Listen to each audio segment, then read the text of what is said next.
Loin du stress des grandes villes, la Côte d'Azur.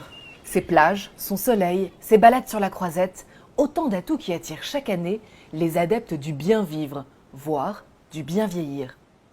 Mais avant tout, le secret d'une bonne santé se trouve dans son assiette. Oui, je pense que c'est important de bien manger pour une bonne hygiène de vie, pour une bonne hygiène de santé. Oui, je pense que c'est important. Eh bien écoutez, j'essaie de manger le plus équilibré possible, à heure régulière surtout, parce que je pense que c'est ça le plus important. Pas trop grignoter entre les repas.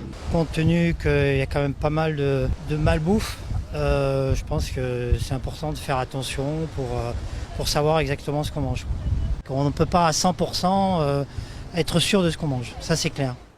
Aujourd'hui, certains médecins retournent en salle de cours. Leur objectif, rattraper leur retard sur une matière pourtant primordiale, la nutrition. C'est vrai que dans l'enseignement de nos études de médecine, et encore maintenant, donc ça n'a pas changé, 8 heures, 10 heures d'enseignement de nutrition sur 6 ans d'études, c'est peu. Alors que l'alimentation, comme disait Hippocrate, fais de ton alimentation ta première médecine. L'alimentation, c'est fondamental, c'est capital.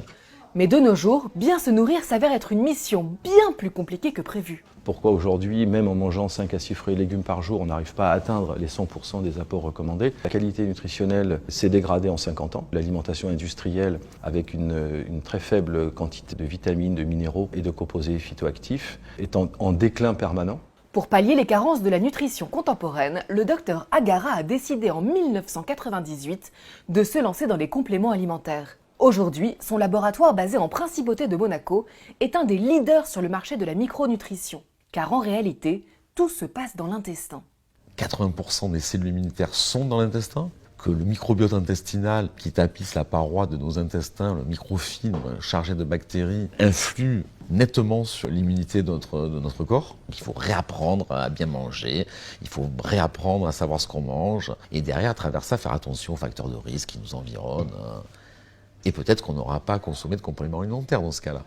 Si la mode est à l'automédication, en tout cas, elle n'est pas conseillée par les professionnels de la santé. Nous, ce qu'on pense, c'est que les compléments nutritionnels doivent être conseillés ou prescrits par des professionnels de santé.